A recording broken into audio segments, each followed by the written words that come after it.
Sometimes saying goodbye is just necessary.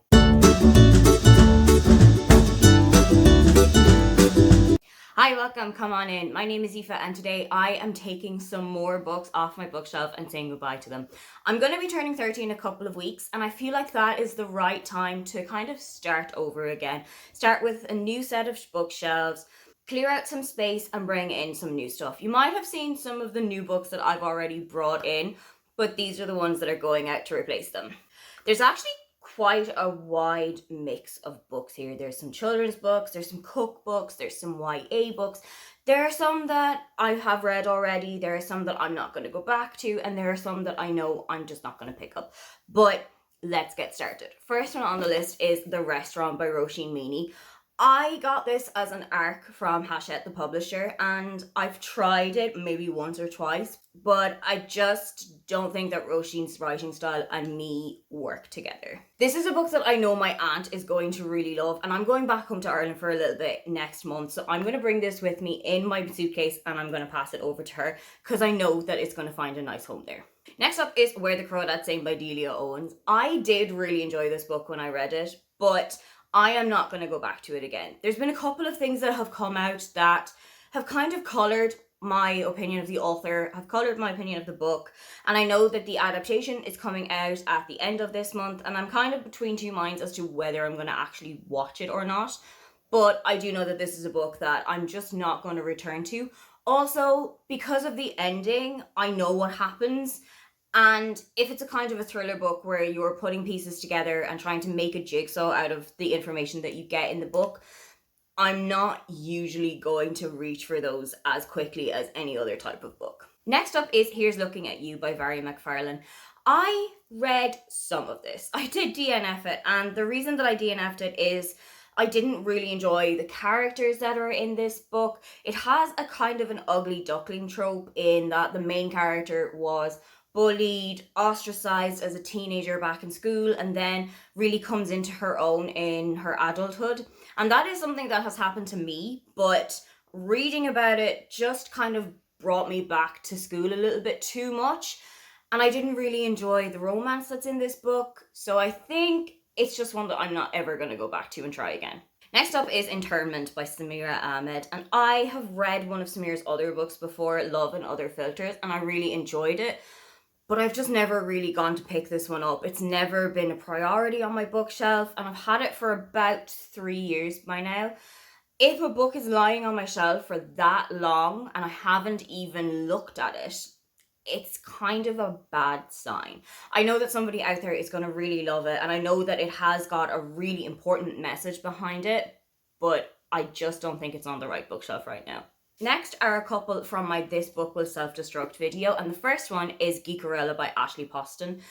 I don't know what it is about this one, but I have just never gone and tried it. I've never picked it up. I don't know if it's because I don't like the kind of Comic-Con setting, because I have read a book set at a Comic-Con and didn't enjoy it. I don't know if it's because it's a fairy tale retelling in our modern world, and I don't know if I'm going to gel with that. I don't know if it's anything to do with the reviews, because I don't know if I've actually read or seen or heard any reviews about these books, but I've just never really gone for this one. And because it was on my self-destruct TBR, I think it's time to get rid of it. Next up is The Day We Met by Roxy Cooper. This was on my 15 before 30 list, and I did attempt it, but it has got a cheating narrative very early on in the book, and I'm not a fan of those at all.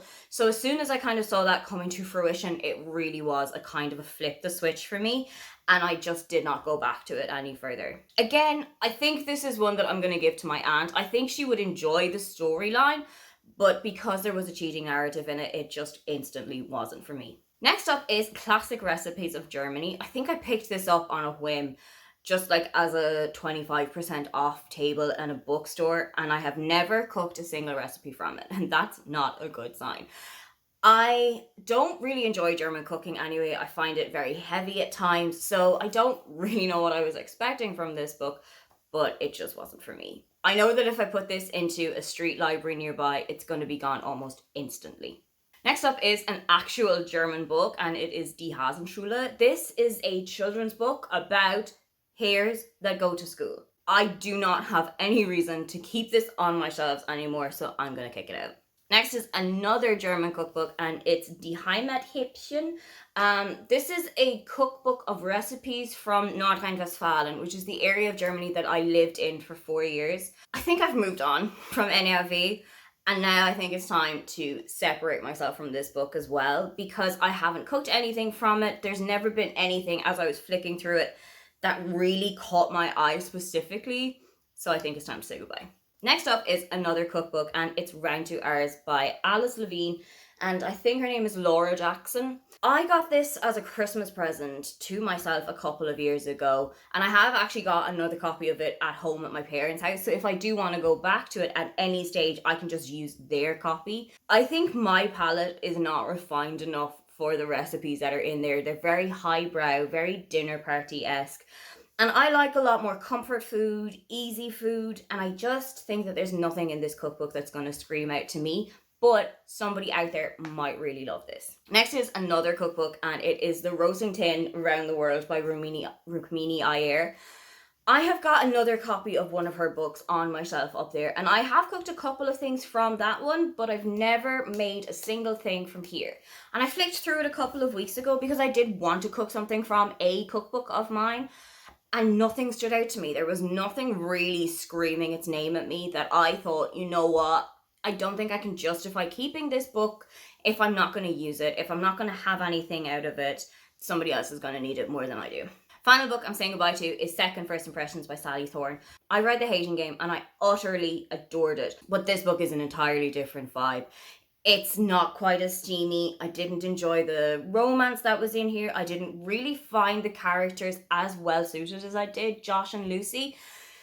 So I kind of stumbled my way through this book, and I just finished it for the sake of finishing it, which means I am not going to go back to this one. There is an entire pile of books on my floor that is going to get out that door as soon as possible. How often do you unhaul your books, and do you find it cathartic, or do you really struggle doing it? Don't forget to like and subscribe because I have new videos up every week. Now, get on out of here.